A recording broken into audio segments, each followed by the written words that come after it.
अस्सलाम वालेकुम वरहमतुल्लाहि वबरकातुहू।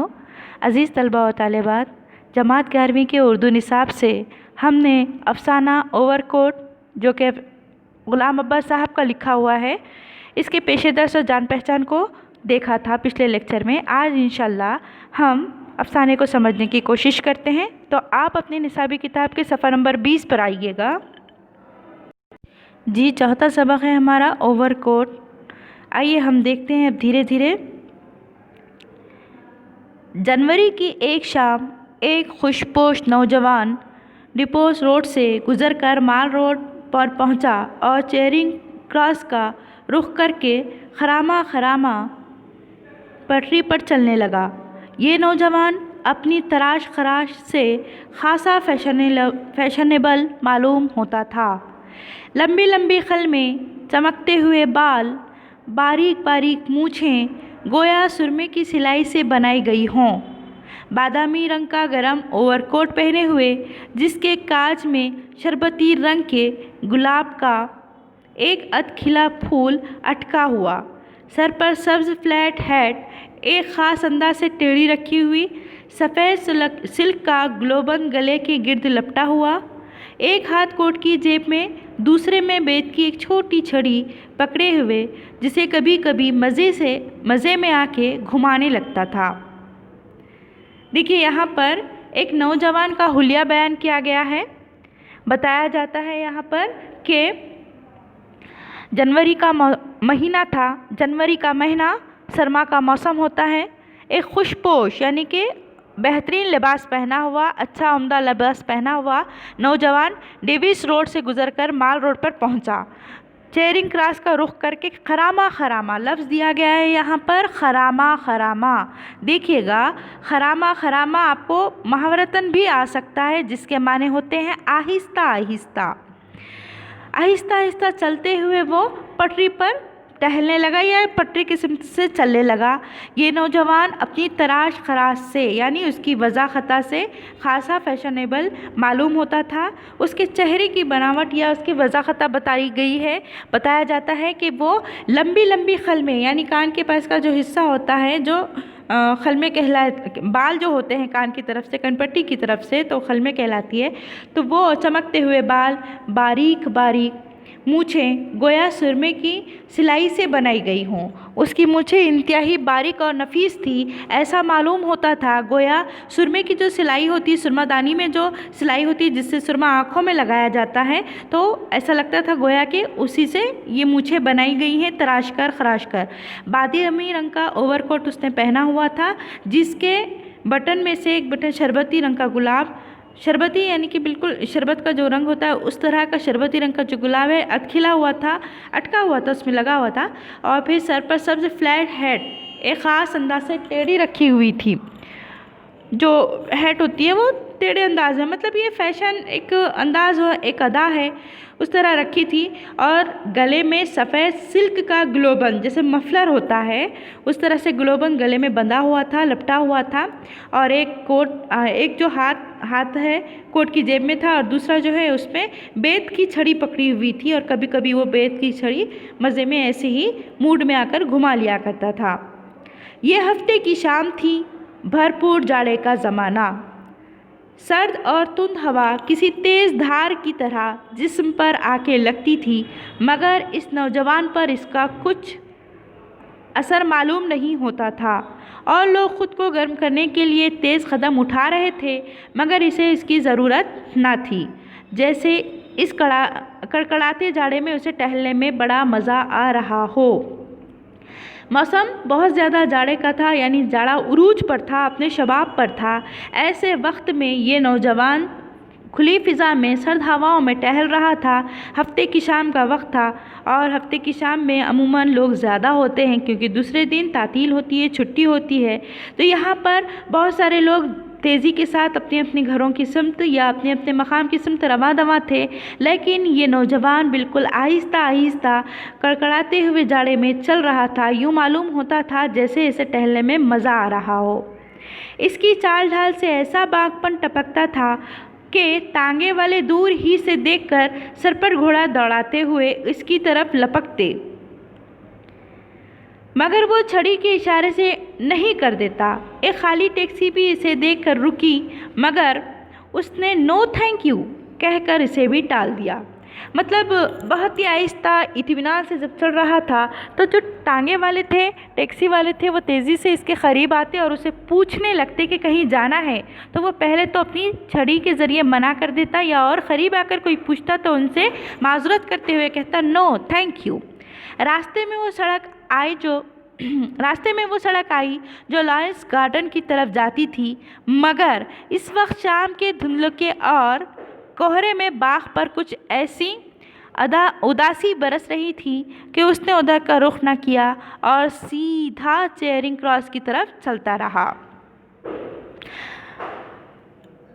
मल्लिका के बुत के करीब पहुंचकर उसके हरकत व सकनात में किसी कदर मतानत आ गई। मतानत के माने होते हैं संजीदगी के, याद रखिएगा, मतानत के माने होते हैं संजीदगी के। उसने अपना रुमाल निकाला और हल्के हल्के चेहरे पर फेरा ताकि गिर्द जम गई हो तो उतर जाए, क्योंकि हवाएं भी चल रही थी और ऐसे वक्त में चेहरे पर गिर्द जम सकती थी। लिहाजा उसने अपने रुमाल के ज़रिए चेहरे को साफ़ करने की कोशिश की। पास ही घास के एक टुकड़े पर कुछ अंग्रेज़ बच्चे बड़ी सी गेंद से खेल रहे थे। वो रुक गया और बड़ी दिलचस्पी से उनका खेल देखने लगा। नौजवान की नज़र सीमेंट के खाली बेंच पर पड़ी और वो उस पर आके बैठ गया। उस वक्त शाम के अंधेरे के साथ साथ सर्दी और भी बढ़ती जा रही थी। मतलब यहाँ पर कुछ बच्चे जो अंग्रेज़ों के बच्चे थे वो बड़े से बॉल के गेंद के ज़रिए खेल रहे थे। ये नौजवान उनको बड़ी दिलचस्पी से देख रहा था, बल्कि उसने खाली सीट पर जो सीमेंट की बनी हुई थी, सोफ़ा जैसी बनी होती है, उस पर बैठकर वो उनको देखने लगा और सर्दी बढ़ती ही चली जा रही थी। माल रोड पर मोटरों, टांगों और बाइसाइकिलों का तांता बंधा हुआ तो था ही, पटरी पर चलने वालों की भी कसरत थी। सड़क के दो रवैये दुकानों, देखिए इधर यहाँ पर बताया गया है कि बहुत ज़्यादा यहाँ क्या कहेंगे, भीड़ भाड़ का माहौल था। रोड पर मोटरों, टांगों और बाइसाइकिलों का तांता बंधा हुआ था और सड़क के दो रोइया दुकानों में ख़रीदो फरोख्त का बाज़ार भी गर्म था। जिन कम नसीबों को न तफरीह तबाह की इस्तिताअत थी न ख़रीदो फरोख्त की, वो दूर ही से खड़े खड़े इन तफरीगाहों और दुकानों की रंगारंग रोशनियों से जी बहला रहे थे। अब यहाँ पर कुछ लोग ऐसे भी होते हैं जो मुफलिसी का लबादा पहने होते हैं, या बहुत ज़्यादा गुर्बत की ज़िंदगी गुजारने वाले जो लोग होते हैं, ऐसे लोग ख़रीदो फरोख्त से दूर रहते हैं। तो ऐसे लोग क्या कर रहे थे, वो दूर से ही इन तमाम चीज़ों से लुत्फ़अंदोज़ हो रहे थे। वो लोग जो ना तफरी कर सकते थे ना ही ख़रीदो फरोख्त कर सकते थे, ऐसे लोग यहाँ दूर से खड़े होकर तमाशा देख रहे थे या मज़े ले रहे थे। आगे देखते हैं हम। नौजवान सीमेंट की बेंच पर बैठा अपने सामने से गुजरते जन व मर्द को गौर से देख रहा था। जन व मर्द, देखिएगा इधर, यहाँ पर जन व मर्द एक दूसरे की ज़िद है, यानी मर्द व औरत। जन औरत को कहेंगे, मर्द आप जानते हैं। इसकी नज़र उनके चेहरों से कहीं ज़्यादा उनके लिबास पर पड़ती थी। ये नौजवान बार बार ऐसे लोगों को देख रहा था जो उसके करीब से गुजर रहे थे। उनमें मर्द और औरत दोनों भी शामिल थे और वो उनके चेहरों से ज़्यादा उनके लिबास को देख रहा था। इनमें हर वज़ह और हर खमाश के लोग थे, यानी हर किस्म के हर तरह के लोग शामिल थे। बड़े बड़े ताजिर, सरकारी अफसर, लीडर, फ़नकार, कॉलेजों के तलबा और तालिबात, नर्सें, अखबारों के नुमाइंदे, दफ्तरों के बाबू। ज़्यादातर लोग ओवरकोट पहने हुए थे, हर किस्म के ओवरकोट, बेशकीमत ओवरकोट से लेकर पुराने ओवरकोट तक जिन्हें नीलाम में ख़रीदा गया था। देखिए यहाँ पर वो सबको देखकर अंदाज़ा लगा रहा था कि उनका पहनावा कैसा है, क्योंकि ये नौजवान थोड़ा सा फैशनेबल होने के साथ साथ अपने आप को बहुत ज़्यादा मशमूल व खुशबाश बताना पसंद करता था। इसीलिए हर एक पर वो नज़र किए हुए था, देख रहा था किसने किस तरह का लिबास पहना है और ओवरकोट पहना है तो किस किस्म का पहना है या किस कीमत का पहना है। नौजवान का अपना ओवरकोट था तो खासा पुराना, मगर इसका कपड़ा खूब बढ़िया था। फिर वो सिला हुआ भी किसी माहिर दर्जी का था। उसको देखने से मालूम होता था कि इसकी बहुत देखभाल की जाती है। कॉलर खूब जमा हुआ था, बाहों की क्रेज बड़ी नुमायाँ, सिलवट कहीं नाम को नहीं। बटन सिंह के बड़े बड़े चमकते हुए नौजवान इस कोट में बहुत मगन मालूम होता था। यानी अब मालूम पड़ता है कि नौजवान को अपना वो कोट जान से भी ज़्यादा अजीज़ था और उसने उस कोट की बड़ी हिफाजत भी की थी। कॉलर को बड़े सलीक़े से जमा कर रखा था, बटन बड़े सलीक़े से लगे हुए थे और आस्तीनों पर जो क्रेज़ होती है वो भी जमी हुई थी। इसके बाद वह बेंच से उठ खड़ा हुआ और सड़क को पार करके इस तरफ चला जिधर सिनेमा की रंग बिरंगी रोशनियाँ झिलमिला रही थी। सिनेमा की रंग बिरंगी रोशनियाँ यानी कि जो टाकीज़ होती है, फिल्म का टाकीज़ होती है, वहाँ पर रंगीन रोशनियाँ झिलमिला रही थी। वो उस तरफ चला गया। बरामदे में भीड़ न थी, सिर्फ चंद लोग थे जो आने वाली फिल्मों की तस्वीरों का जायज़ा ले रहे थे। 3 नौजवान एंग्लो इंडियन लड़कियाँ इन तस्वीरों को शौक़ से देख रही थीं, एक ख़ास शान इस्तग़ना के साथ। वो भी उनके साथ साथ मगर मुनासिब फासले से उन तस्वीरों को देखता रहा। देखिए यहाँ पर एक लफ्ज़ दिया गया है, शान इस्तग़ना। शान इस्तग़ना के माने यहाँ होंगे बहुत ही ज़्यादा बेपरवाही के साथ, लापरवाही के साथ, बिल्कुल बेनियाजी के साथ देख रही थी। तो यहाँ पर ये लड़का भी क्या करने लगा, तस्वीरों को गौर से देखने लगा। आगे देखते हैं हम। लड़कियां आपस में हंसी मजाक की भी बातें करती जाती थीं और फिल्म पर राय जनी भी। फिर वो तीनों हंसती हुई बाहर निकल गई। थोड़ी देर के बाद नौजवान भी सिनेमा की इमारत से बाहर निकल आया।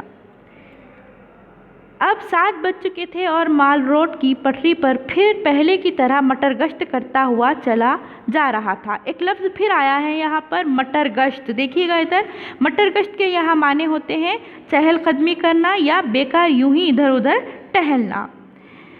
थोड़ी दूर चलकर उसे अंग्रेज़ी मौसीकी के आलात की एक बड़ी सी दुकान नज़र आई। वो बिला तकल्लुफ़ अंदर चला गया। यानी म्यूज़िक इंस्ट्रूमेंट जो होते हैं उसके दुकान नज़र आई, एक शॉप नज़र आई जहाँ पर इंग्लिश म्यूज़िक इंस्ट्रूमेंट पाए जाते थे। वहाँ पर वो बिला तकल्लुफ़ चला गया। हर तरफ शीशे की अलमारियों में तरह तरह के अंग्रेज़ी साज रखे हुए थे। साज का मतलब इंस्ट्रूमेंट जो होते हैं अंग्रेज़ी किस्म के मौसीकी के लिए या म्यूज़िक के लिए इस्तेमाल किए जाने में, वो सारे रखे हुए थे।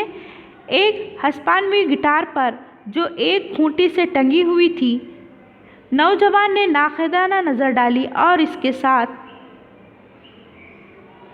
के साथ कीमत का जो टिकट लटक रहा था उसे पढ़ा।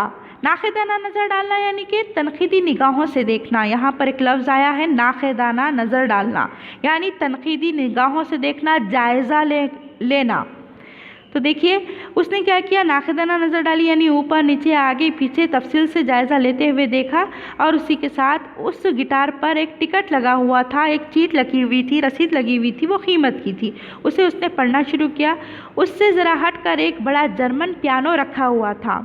उसका कवर उठा के उंगलियों से बास पर्दों को उसने टटोला और फिर कवर बंद कर दिया। यानी पियानो जो होता है बड़ा सा, उसको देखा उसने और उसके बाद कुछ पर्दों को उसने अपने उंगलियों की मदद से चलाने की कोशिश की। उसके बाद फिर उसको भी रख दिया। फिर आगे हम देखते हैं। पियानो की आवाज़ सुनकर दुकान का एक कारिंदा उसकी तरफ बढ़ा। गुड इवनिंग सर, कोई खिदमत? नहीं शुक्रिया। हाँ, इस महीने की ग्रामोफोन रिकॉर्डों की फहरिस्त दे दीजिए। यहाँ पर दे दीजिए है। तो यहाँ पर जैसे ही उसने पियानो की म्यूज़िक बजाई, दुकान का एक कारिंदा यानी एक बंदा फ़ौरन उसके पास आया और उसने शाम का सलाम पेश करते हुए कहा कि गुड इवनिंग, आपको कोई चीज़ चाहिए क्या? तब उसने कहा नहीं मुझे तो नहीं चाहिए, हाँ लेकिन ग्रामोफोन रिकॉर्डों की फहरिस्त अगर है तो वो दे दीजिए। तो अब यहाँ पर हम इंशाल्लाह रुकते हैं और इंशाल्लाह फिर हम अगले लेक्चर में इसे आगे बढ़ाते हैं। तब तक के लिए अल्लाह हाफिज़।